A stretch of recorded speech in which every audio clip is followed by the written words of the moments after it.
Catatan bahwa ketika dikumandangkan azan, itu bukan berarti memanggil kita untuk berduyun-duyun datang ke masjid bersolat berjamaah, bukan.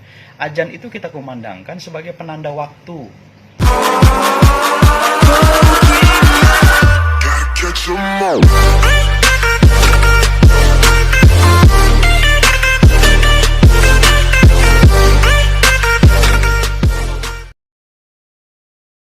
Ya, jadi terkait dengan penggunaan rumah ibadah dan penggunaan speaker masjid, ini yang perlu kami jelaskan, bahwa yang disampaikan maklumat Majelis Ulama, fatwa Majelis Ulama, yang dihindari itu adalah berjamaahnya.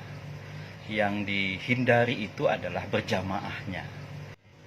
Yang dihindari itu adalah berjamaahnya.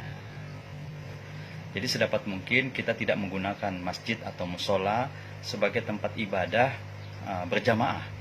Kita sholat di rumah masing-masing. Tetapi untuk speaker masjid, pengeras suara masjid itu tetap boleh digunakan. Misalnya untuk azan, untuk pengajian-pengajian, bahkan untuk ceramah. Jadi tidak juga mesti suasananya menjadi sepi, ya, tidak ada gema keagamaan di kota kita. Hanya catatan bahwa ketika dikumandangkan azan, itu bukan berarti memanggil kita untuk berduyun-duyun datang ke masjid bersolat berjamaah, bukan. Azan itu kita kumandangkan sebagai penanda waktu.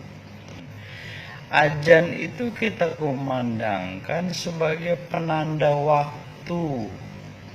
Ya, karena tidak sulit juga ya kalau kita tidak tahu ini sudah waktu sholat atau belum, walaupun kita sholatnya di rumah. Jadi seperti itu. Nanti sampai memasuki bulan suci Ramadan juga begitu. Ya, jadi suasana Ramadan ya seperti azan, menjelang buka puasa misalnya bisa kita putarkan ceramah-ceramah agama dari ustadz-ustadz, rekaman-rekaman. Sekarang banyak sekali rekaman ceramah yang bisa kita perdengarkan lewat speaker masjid. Pembacaan-pembacaan ayat suci Al-Quran kita bisa putarkan menjelang buka puasa. Nah, seperti itu. Bahkan himbauan-himbauan kepada masyarakat bisa menggunakan speaker masjid. Dimohon untuk tetap menjaga jarak, misalnya membersihkan badan, membersihkan rumah, senantiasa mencuci tangan, menjaga kesehatan. Itu bisa kita sampaikan. Silahkan berbelanja takjil buka puasa di pasar misalnya, tetapi jaga jarak. Kemudian nanti pulang ke rumah dibersihkan badan kita, cuci tangan untuk tidak menularkan penyakit virus ini apabila mungkin kita dapatkan di pasar. Sampai bahkan nanti ya ketika memasuki malam takbiran, kita bisa kumandangkan gema takbiran dari speaker masjid. Sampai pagi misalnya pada waktu 1 Syawal kita kumandangkan takbiran di masjid, tetapi kita tidak menggunakan masjid tempat sholat berjamaah, ya. Tidak ada sholat tarawih di masjid, tadarusan Al-Quran kumpul-kumpul di masjid, biasa kita buka puasa kumpul-kumpul di masjid, itu tidak boleh, ya, karena itu tidak sesuai dengan social distancing dan physical distancing yang diterapkan oleh pemerintah. Silakan buka puasa di rumah, kita tadarus di rumah lebih khusyuk dengan anggota keluarga kita, ya. Tetapi penggunaan speaker masjid tetap kita izinkan.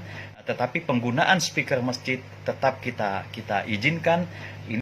Tetapi penggunaan speaker masjid tetap kita izinkan. Ini untuk syiar Ramadan, ya, supaya kita tetap ada suasana Ramadan di tengah-tengah kita. Demikian penjelasan saya dari Majelis Ulama Provinsi Kaltara.